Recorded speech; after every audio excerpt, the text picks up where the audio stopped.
Hello, good day. Pasensya na kung medyo pangit yung boses ko ngayon kasi meron tayong sakit. Yeah, baby.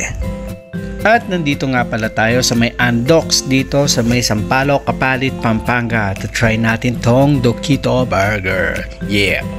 Saktong-sakto di pa tayo nanangalian kaya ito na lang gagawin nating tanghalian. Oh yeah, social yeah.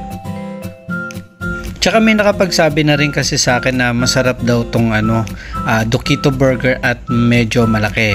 Try natin, tara.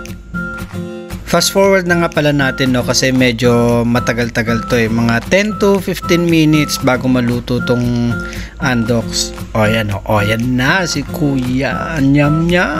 Salamat su Kuya. Dalawa nga po pala binili ko kasi yung isa dun sa kaibigan ko si Ronico. Yeah, what's up? Cash out. Shout out.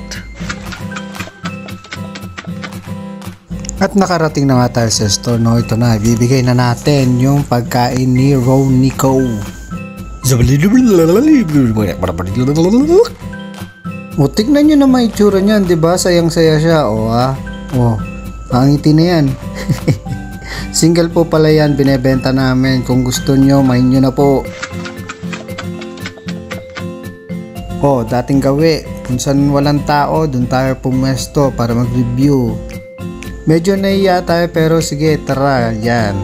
Kung mapapansin nyo yung kulay dilaw, po siya, mustard po siya, hindi po siya cheese.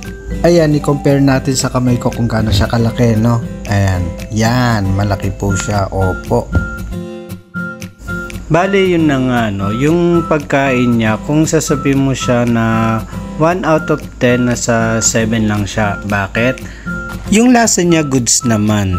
Kaso wala na siyang iba pang nakalagay doon. Halimbawa, mainam sana kung lagyan nila ng lettuce pero mustard lang. Pero okay lang naman.